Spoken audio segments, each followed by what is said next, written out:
Ito, pakinggan po natin tong banat niya ha, at pasinungalingan natin itong mga hirit niya. Sa totoo lang, yung panghirit ito, pang tanga lang eh. Hindi, totoo, papakita ko sa inyo kung bakit pantanga ho yung hirit nito ha. Hindi naman sana nga pero wala wala sa hulog talaga eh, wala eh.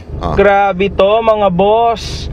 Umuulan, bumabaha, bumabagyo, super typhoon na po. But still, super typhoon na yung si Karina. Ayun, nag-stutter ka na. Diyan pa lang obvious na may script ka. Hindi kasi kung alam mo yon, kung ikaw ay alam mo yun, dire-diretso lang na talagang binibigay mo yung salubuin mo, may prinsipyo ka, nagkakamali ka sa words, pero dire-diretso. Yun dyan, halatang nag-iisip ka. Kung meron ka nun wala ka nun eh. Di ba? Sa totoo lang, wala kang isip eh. Pero halatang halata na merong ibinigay sa yung script na i-memorize mo at medyo nauutal-utal ka na.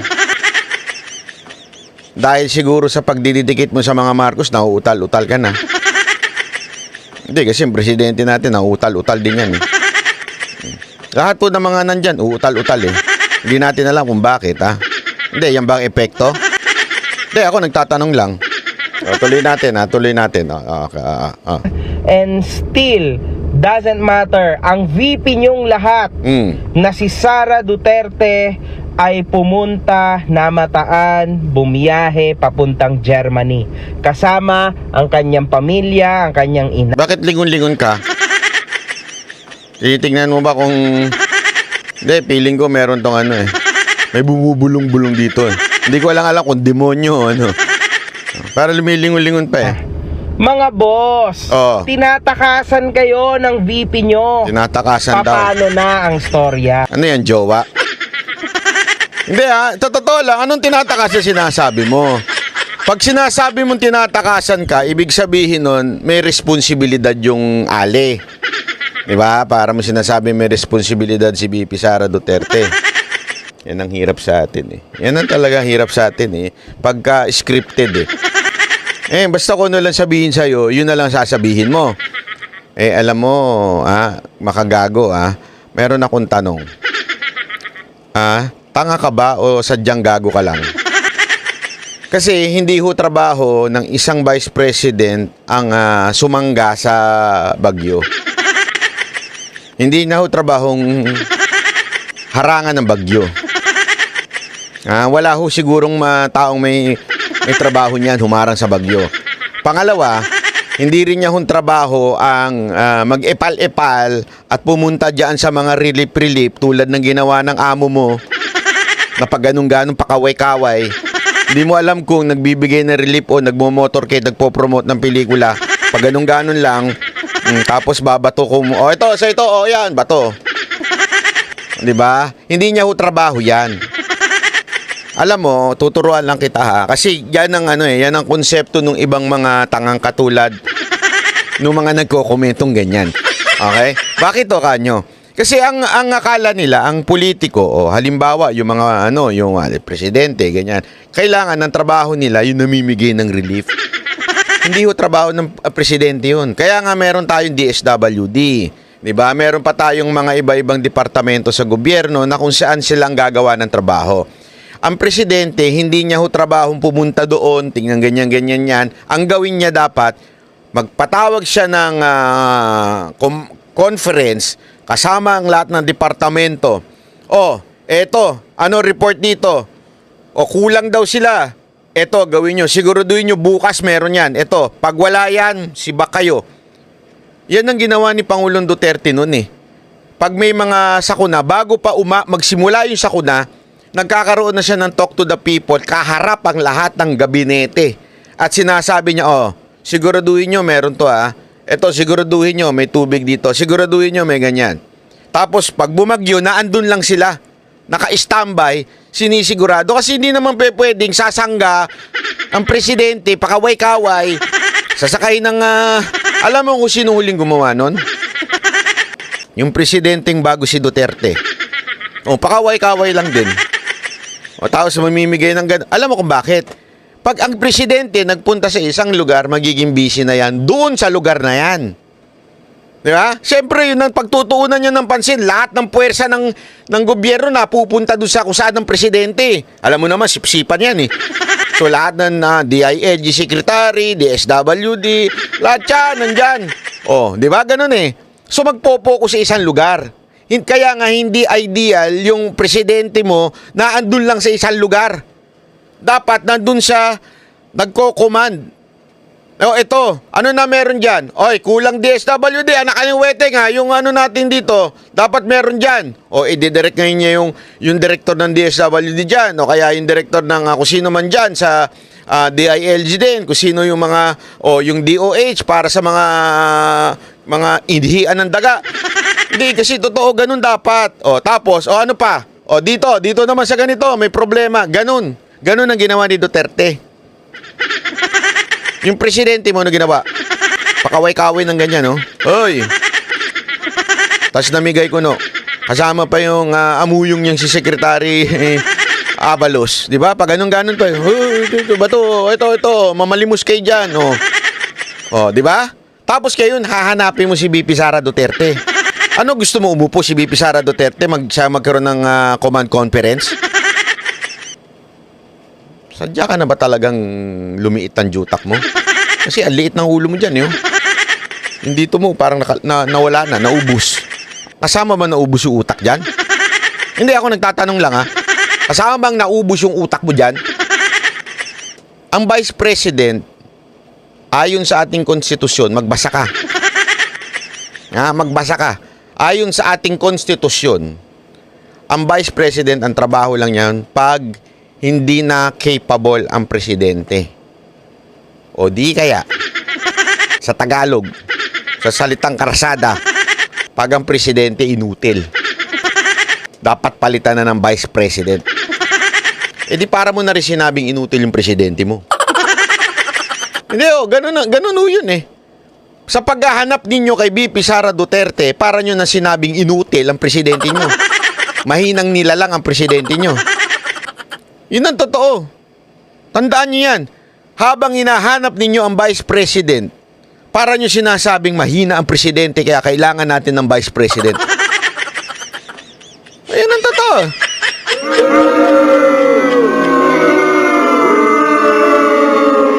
Ganyan po kayo kawalang alam sa konstitusyon o sa batas ng ating bayan. Na ang Vice President, yan lang ang pinakatrabaho niya. Ay nako. Alam mo, eto lang bakit ganyan ang script nyo? Kasi halatang namumuliti ka kung sino man yung nagbayad sa'yo. Tandaan mo, ikaw ang umamin na bayaran ka. Ikaw hindi po ako. Ikaw ang umamin na bayaran ka. May video yan, tinalakay ko yan dito. Inamin mo yan. Okay? Ang tanong, sino ba ang kalaban niya ngayon ni BP Sara Duterte na may pangarap maging presidente? Gusto nga, dahil hindi manalo-nalo bilang senador, kandidatong senador, hindi manalo-nalo, laging talunan. Google mo. Hindi mo rin alam, yung amo mo natakbo na senador, laging olat. Hindi niya nga, kaya nga niya pilit gustong palitan ng konstitusyon dyan sa PI na yan eh. Alam mo yung PI, hindi putang ina yun para sa kaalaman mo lang. Kasi alam mo naman, wala kang alam eh. Ang PI People's Initiative. Yan sa pakuno niyang People's Initiative na yan, para magbagong konstitusyon at maging Prime Minister siya. Kasi nga, hindi nga siya maboto. Di mo rin alam na hindi binoboto Prime Minister ng taong bayan. Ang bumoboto sa Prime Minister, yung mga assemblyman, yung mga parang mambabatas. Yun lang ang bumoboto doon. Di mo rin alam. Na mahirap sa'yo, pasok ka ng pasok sa isang bagay na wala kang kaalam-alam eh. Di ba? Ganyan no. Yan ang problema. Tinuturuan kita. Para sa susunod na bumanat ka, meron ka namang kaalaman. Babanat ka na lang, mali-mali pa. Tapos ngayon sasabihin mo si BP Sara Duterte bumabiyahe papuntang Germany. Hindi mo rin alam na bawat opisyal ng gobyerno mapa-ASEC hanggang USEC, secretary, yan po bago lumabas. Okay, bago po lumabas yan. sila po ay humihingi ng permit sa nakakasakop sa kanila. Halimbawa, ako ay assistant secretary ng DSWD. Hihingi ako ngayon ng travel authority sa aking secretary. Pag binigay niya yan, pipirma niya yan, pwede ka na lumabas. Okay, bibigyan ka ngayon paglabas. Sa immigration, tatanungin, ano ba trabaho mo? At saka una-una, usually, ang gamit niya mga pulang passport. So, sasabihin, public official ka. Ma'am, sir, asan po ba yung travel authority nyo? Ganun yun. So, anong ibig ko sabihin? Si VP Sara Duterte po, nung first week pa lang ng July, okay? Siya po ay humingi na ng permiso sa Office of the President. Hindi mo rin alam yun. Alam mo kung ako sa'yo, ako talaga sa'yo, na makagago marami natutuwa sa'yo pag nandidish ka ng mga artista. Alam mo naman, yung mga bullshit sa mga artista, nandidish pagka kakalaban mo yung mga squatter na influencer. Totoo, natutuwa yung ibang mga tao. Pero dito sa komento mo to, wala natutuwa sa'yo. Bakit? Halatang wala ka kasing alam. Totoo naman, halatang wala kang alam. Yung permit na yon na hiningi niya way before. Wala namang prediction sa Pilipinas. Alam mo, wala tayong kakayanan na mag-predict kung may darating na bagyo o hindi. Mahina tayo sa ganyan. Yan ang isa sa mga kakulangan ng Pilipinas na hindi mo rin alam. Wala ka kasing ang alam eh. So, hindi ho alam ni VP Sara Duterte. Naka-schedule na ho yan. At yan po ay personal. Hindi na ibig sabihin, ano ho ang ibig sabihin ng personal? Okay, baka hindi mo rin alam. Ano ba alam mo? Personal. Maaring ito'y magpapagamot, merong doctor's appointment, di natin alam. O maybe sa family niya, hindi natin alam. Pero personal. Ibig sabihin, pinayagan po siya na bumiyahe ng personal capacity. When you say personal capacity, para lang din sa kaalaman mo, Ang hirap magpaliwanag sa walang alam. Pag sinabi mong personal capacity, pag yun ang ipinaalam mo, walang sagot ang gobyerno sa'yo. Ano ibig sabihin nun? Ticket mo, hotel mo, pagkain mo, walang sagot sa'yo yun. Ang gobyerno. Kasi nga, in your own personal capacity, kaya ka pupunta doon, personal reason. Unless, ikaw ay pinadala ng gobyerno at sinabi, oy, pumunta ka dito kasi hindi ko kaya, presidente, hindi ko kaya pumunta dyan kasi marami tayong ginagawa dito, pwede ba ikaw na lang? Ikaw magre-represent sa presidente. Yun ang tinatawag na official biyahe niya. Eto, personal ho ito. Walang ginastos ang gobyerno dito.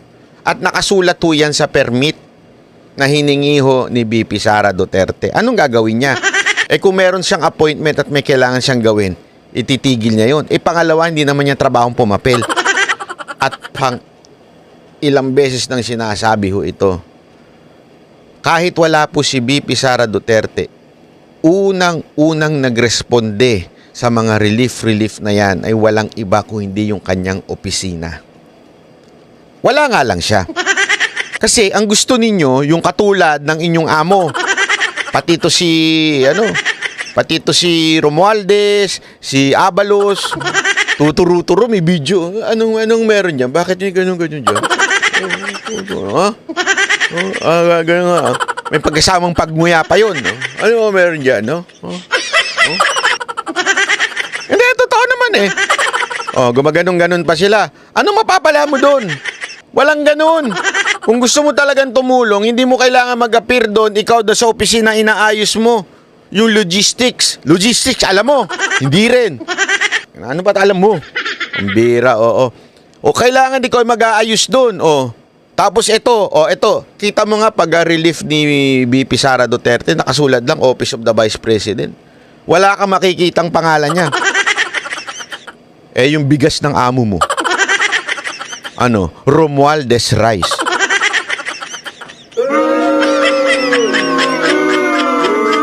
O hindi mo rin alam yun na may Romualdez Rice. Mas malaki pa nga yung pagmumukha niya kaysa dun sa nabibigyan niya ng bigas. Hindi, kaysa dun sa bigas mismo, laki-laki ng tarpaulin, Gusto mo ganun, epal?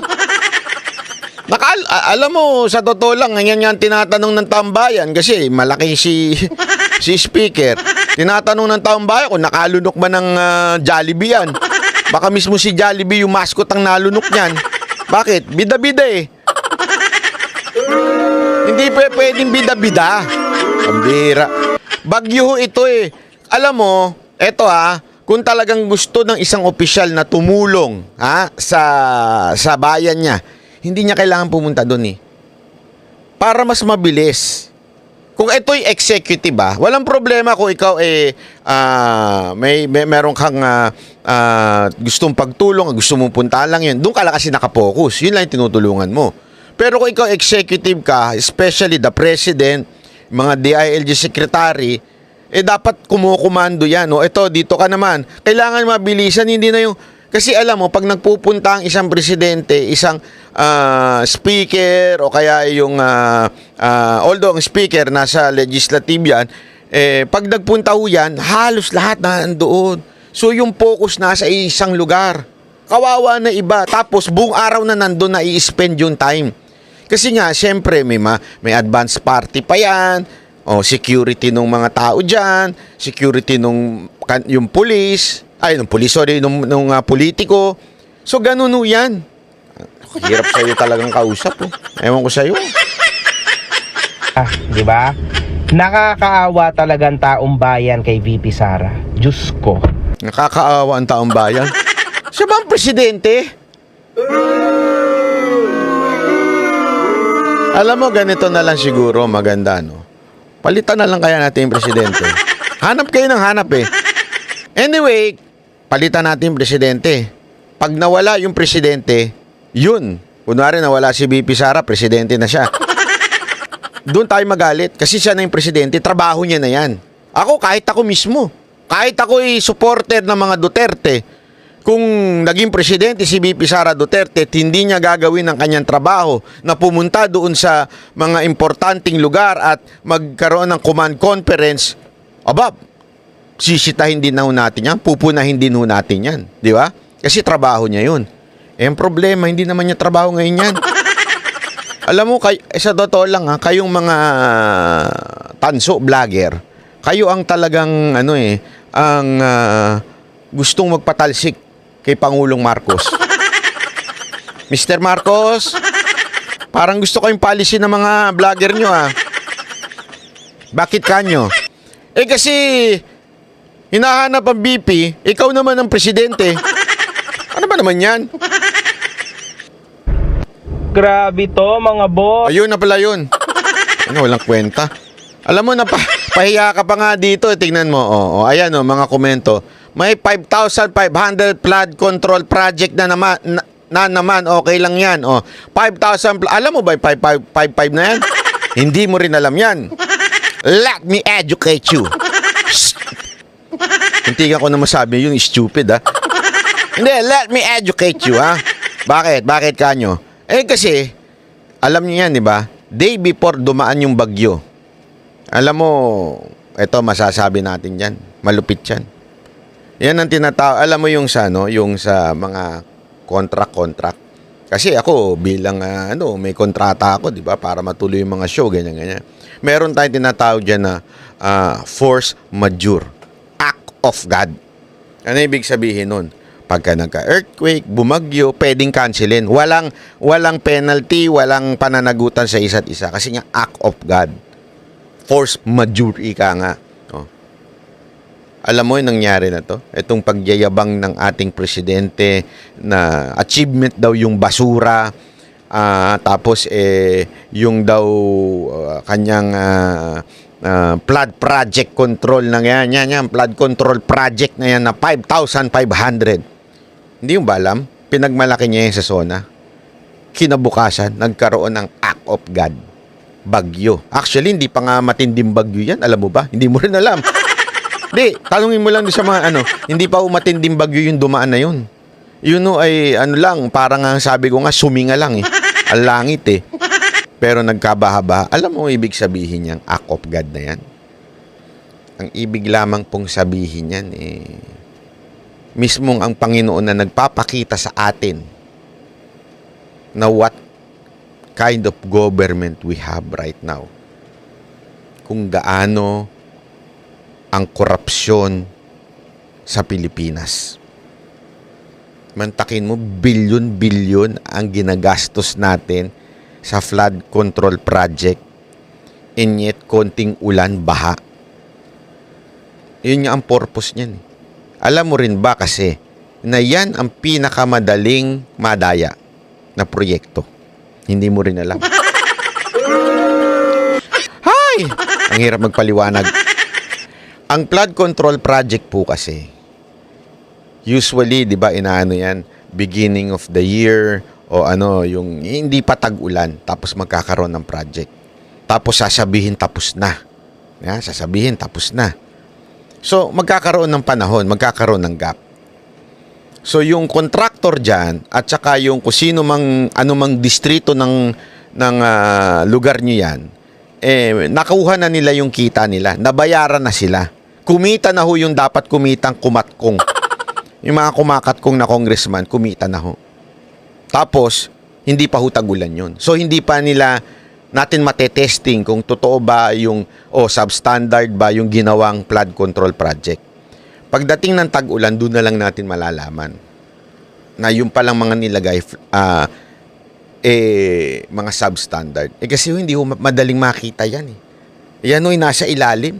Hindi ho madaling makita yung ganyang klaseng proyekto. Hindi mo pwedeng, kunwari, di ba, unlike kunwari yung bridge. Alam naman sabihin mong meron, di ba, may mga sign dyan. Requirement yun, kung alam mo ha. Pero hindi mo rin alam, sigurado ako. May mga sign dyan, requirement. Ito yung ginastos, ito yung DPW. May nakasulat dyan kung sino yung district engineer niyan para malaman na pinaggastosan ng gobyerno na andon. Siyempre, kung bridge yan, malalaman mo ngayon kung corruption.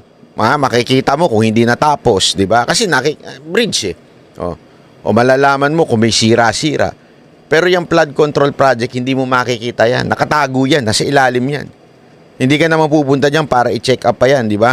So, diyan talaga nagkakatindihan ng korupsyon ng mga congressman. Kaya ngayon, wala akong sinasabi si Romualdez yung nangurap, ha? Wala akong sinasabi. Pero siya ang pinuno ng Kamara. Siya po ang pinuno ng Congress. Sa madaling salita po, siya po ay may pananagutan. Dapat niyang sagutin kung saan ba napunta itong mga project na ito. At the same time, yung DPWH. Importante ho yan na maintindihan ng bawat Pilipino. Saan na yung pera na yan? Ayan pinahiya ka Kakaramihan dyan di ba andyan naman yung flood control? Ayan boss, 5-5 flood control daw. Next president, Sara Duterte. Ang flood control po, naglaho. Isa lang ang nagsabing Sara resign as VP. Kita mo, troll pa. Walang muka. Ito mga to, we love Sara Duterte. Next president. Ito na naman, meron na namang, iboboto pa rin ng mga taga Mindanao yan. Troll na naman, wala na namang muka. Ay, nako, obvious na obvious kayo. Sino ba ang bumoto dyan? Pag tinignan mo yung karakter, cartoons. Kita mo naman, Jejemon. Kita mo. Grabe to, mga boss. Di ba? Diyan pa lang, pahiya ka na. Ay, naku, pambira ka, Hindi, totoo. Diyan pa lang po, pahiyang-pahiya ka na. Ikaw na yung nambash, ikaw pa yung binash. Pambira, Ay, nako. Alam mo ako sa'yo makagago, kung ano man yung ginagawa mo, itigil mo na. Walang kwenta, okay? At kung sino man yung nagbabayad sa'yo, dapat isoli mo. At hindi, totoo. Kung ikaw naman, nagbabayad sa kanya, bawiin nyo. Walang silbi. Nabubuking lang lalo At higit sa lahat po, kung ano man yung vitamins mo, itigil mo na. Wala talagang silbi. Panira lang sa buhay. Napapahiya ka lang. Mantakin mo, yan ang makikita ng mga anak mo. May anak ka ba? Hindi, ako nagtatanong lang. Yan ang makikita ng anak mo. Daddy. Binanatan ka ni Banat Bay. Durog ka. Wala ka daw alam. Gusto mo yun na makita ng anak mo? 'Di ba? Okay lang kasi kung showbiz eh. Kasi opinion mo yun. Nambabash ka lang doon dahil opinion mo. Pero yung ganyan, marami ka pang kakainin bigas. Ay, although mahal ang bigas. Humingi ka na lang doon sa Romualdez Rice. Diba? Mahirap eh. Wala ka talagang patutunguhan pag ganyan ng vlog mo. Mas mabuti pa siguro, matulog ka na lang. Baka magkaroon ka pa ng silbi.